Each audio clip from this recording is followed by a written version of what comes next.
Welcome to the Chapter 13 last video, since this is our last chapter that we're learning. If you've had a chance to look through the chapter, it can look pretty intimidating with all the math formulas. I'm hopefully going to take some time and explain them to you and give you a template to solve all the problems with that will make the math much easier. So bear with me, try to understand what's going on more than the math that's going on. It's going to involve finding averages, kind of like we did with the weighted average cost of capital in the prior chapters. And we're going to be looking at standard deviation. So just to kind of give you a big picture, let's look at what standard deviation measures. I've set up a little example. We pretend we're in a banquet center. There are lots of separate rooms, kind of like a hotel conference area. There's a room having a class reunion, and there's a room having a family reunion. If we were to go into each of these rooms and ask everyone their ages and average them all up, so add up all the ages, divide by how many people are there, both rooms, the average person there is 28 years old. So we would say this is the mean, or this average. Then if we took it one step further, we took some of the people. Let's say we're trying to figure out how far Joe is, his age is away from the average. And let's say that Joe is, it's a class reunion. He's probably not much different in age. Let's say he's 26. He graduated high school kind of early compared to everybody else. So the difference, how far he is away from the average, sorry, typing's not going great, would just be the average minus Joe's age. Or we could do it the other way around. He's 2 years away from the average. When you do standard deviation, you don't worry about over or under. We just say he's 2 years away from the average. Not 2 years under, 2 years over, that doesn't matter as much. Let's say Juan is a spouse of someone there, and he's 35. So he's considerably older than probably most everybody else in the room. His difference we would just talk about as being 7. Even though the math calculates it's negative, standard deviation calculations are going to take this difference and then square it. So like 2 times 2 makes 4. -7 times -7 turns into positive 49. So as soon as they do that step in the standard deviation, everything turns positive anyway, so it doesn't really matter. We just know that Juan is 7 years away from the average age, and Joe is 2 years away. Now let's look at the family reunion. We have great-grandpa. Obviously, he's not 28. So let's say great-grandpa just turned 100, and that's one of the reasons for the family reunion, is that they're so excited that grandpa's still with them and they're celebrating. I'm going to copy that formula down. That wasn't what I was trying to do, but let's go up here and copy the formula and paste it. And Grandpa's 72 years away from the average. And that baby who, let's say they're 1, because I don't want to get into fractions of a year. Obviously, the baby is way away from the average. So what I'm trying to say is that there is a difference in the distribution or the deviations from the average. There's a lot of difference between that class reunion and the family reunion. The population of the class reunion are all clustered really close to 28 years. I mean, we thought Juan was quite a bit different than the rest of the crowd because he was a whole 7 years difference. The family reunion, you got people from 1 to 100. So they're spread out more. How does that have to do anything with finance? If you go with me to the pages in the very beginning of chapter 13, page 422, you will see a diagram with bar chart with 3 different investments. They're labeling them investment A, investment B, and investment C. Investment A has 3 possible outcomes. If you were to invest in investment A, they tell you that you have a chance of getting $15,000 $20,000 or $25,000. If you look along the, they call it the y-axis, but the up and down line, the probability of these things happening. There's a 25% chance that if you invested in this investment, you would get $15,000. There's a 50% chance you'll get $20,000, and another 25% chance you'll get $25,000. So you understand how those work? The one down below works the same way, just got a few different outcomes. The chance with investment B is you could get as little as $10,000 and as much as $30,000.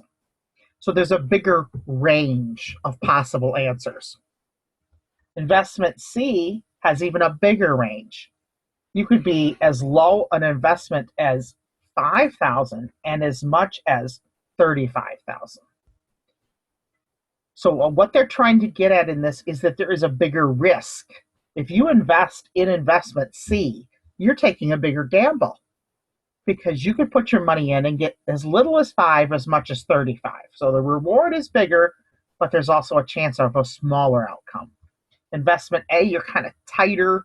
Everything's clustered around about 20,000.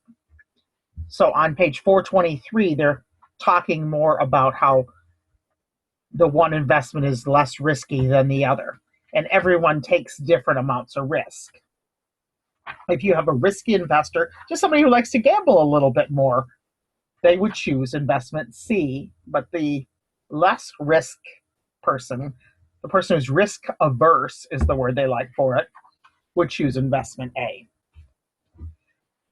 Okay, so as we look at deviations, just remember that how far they are away from the average, just like with the investments. Investment A, all the possible outcomes, like all the possible people, are very close to the average, where investment C was more like the family reunion. There was a variety of answers or outcomes that could happen, giving you a lot of deviation. So then they're going to get into things called the expected value, the standard deviation, and the coefficient of variation.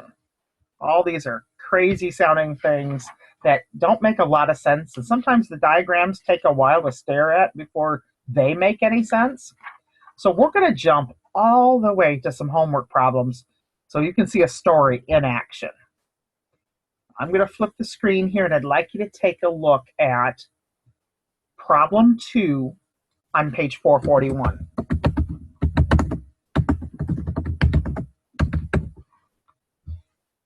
On that page, the business is trying to look at what could happen when they introduce their new product. If it works out that they get a low turnout or a low response from their buyers, they figure they're going to sell 20 products. There's about a 10% chance that's going to happen. It could go all the way to a really great response by their customers. That would be selling 70 products, and there's about a 20% chance that will happen. So you've got all these possible outcomes. Do you remember the formula we used for weighted average cost of capital? We looked at all the outcomes. So let's call those outcomes. And the number of units they're going to sell, and the probability. This doesn't ask us to turn this into dollars. If this problem asked us to say how much would the sales be, we'd have to know how many units we were going to sell and what we were going to sell them for, and then multiply them. But in this case, we just have low, which was selling 20 units, moderate, let's just abbreviate that, 40 units, and high, 55, and very high, 70. We are not going to take a straight average of these. That would be adding those up and dividing by 4. We're going to multiply by the percent chance of that happening. So let's turn these into percents and put our numbers in here. 10% chance, 30% chance, 40, and then 20. And those, of course, should always add to 100. We should be looking at all the possibilities. And then just multiply How many do you think you're going to sell by the chance of it happening?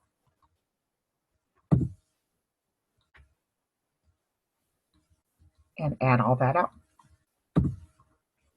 So that says that their best prediction is 50 units.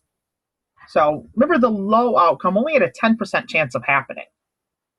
The 70 had only a 20% chance. So more than likely we were going to be in the middle somewhere. 70% chance we're down in between 40 and 55. And that fits with our answer. This is called the expected value. And they have a fancy symbol they use for that number.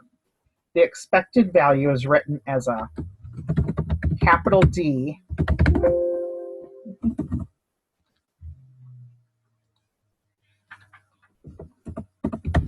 with a line on top. I've tried to find this symbol in the fonts in Excel, and I have not done a great job, so I'm just typing it out. In your book, you'll see it written as a capital D with a line on top, or called the expected value. Very much like our computations, similar to, let's use good words, how we computed weighted average cost of capital. From there, then, they would compute a standard deviation. Standard deviation, I'm going to walk you through it, but remember, I am actually going to give you the template for it. May peek ahead. You're going to have this whole spreadsheet that has the math already in it and how to compute expected value. Then you're going to have one that tells you how to compute standard deviation. It'll drop the numbers in, and then it will help you figure out the coefficient of variation. So the math I'm going to show you isn't as important as understanding what's happening. We tried to take the possible outcomes and we turned it into one best guess. They call that expected value. Then standard deviation takes each one of those outcomes, low to very high, just like we took Juan and Joe and Grandpa and so on, and looked at them compared to the average, or the expected value. So our expected value is 50. So we're going to compare each of these outcomes to 50. Yeah, it helps if you copy and paste the right way. There you go. All the 50s are in there. Now we're going to copy down what the expected value was for each of these and find the difference. And again, it doesn't matter which way we do the subtraction, because all we want to know is this one is 30 units away from the average, or the expected value. Let's put another line in here so we get a little more room, and we'll call this the difference. So each one is how far it is away from the average, and then we're going to do the difference squared. So how much the difference is times itself. So 30 turns into 900, 10 turns into 100, and so on. The math I'm doing is actually shown to you in the best place I found for it is page 440. It kind of summarizes the formulas. So after you get the difference squared, you need the probabilities. Again, we need the numbers from up here. We'll just copy them, paste them down here, and you're going to multiply the difference by the probability. I know it sounds like crazy math, but it's actually getting us to what we want. So now we have them all multiplied. We're going to add them up.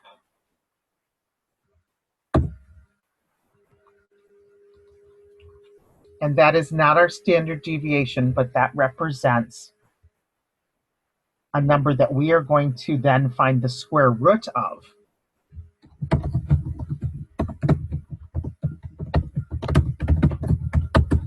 And that will give us our standard deviation. So to find the square root, we actually say, sorry, I didn't mean to make the screen bounce on you, equals square root, and you can see as I started typing SQ, it brought it up. The function of square root And so it tells me how to write it, SQRT, parenthesis, and then point to the number that I want to find the square root of. And it did it. So my standard deviation for this is 14. That means that these numbers deviate a certain, they deviate more than something with a standard deviation of only 3. Our class reunion would have a low standard deviation because they generally don't deviate too far from the average of 28 years old. The family reunion would have a high standard deviation because it would be quite a ways away from the average. For investments, high standard deviation means risky. So when your problems say, do all this for this investment, now tell me if it's risky or not, or if investment A is riskier than investment B, you'll be looking at its standard deviation. The last step of finding that coefficient of variation is actually the easiest step. That is just found by doing some division. You're going to take the standard deviation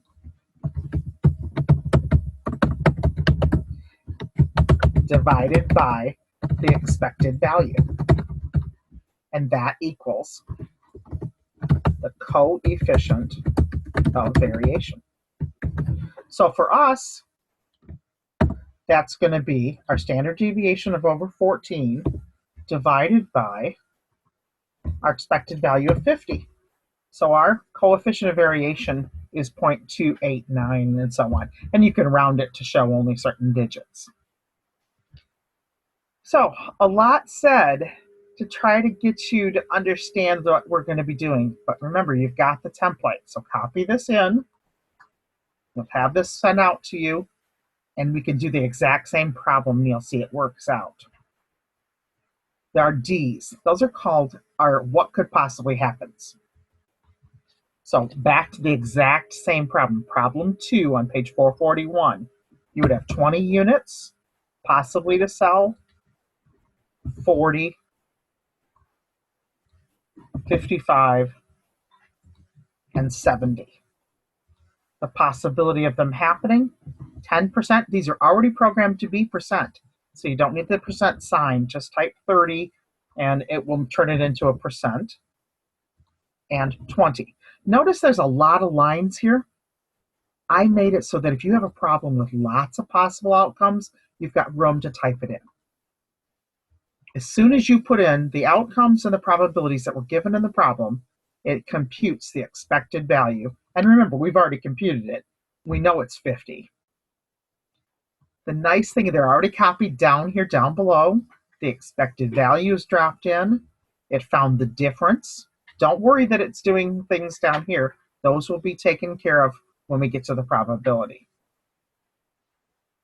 These here had nothing in them, so they're 50 units away from the average or expected value, which makes a really big number for the difference squared.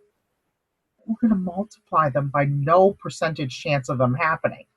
So when they come over here and get involved in our answer, they don't affect anything. They turn to zeros, and our problem is only based on our 4 original answers. And the standard deviation, something I didn't mention before, the symbol for that kind of looks like a lowercase o with a little slant on it. Again, not an easy one to always find. And the coefficient of variation is the 2 numbers divided, and you can see I rounded it to only a couple decimal places.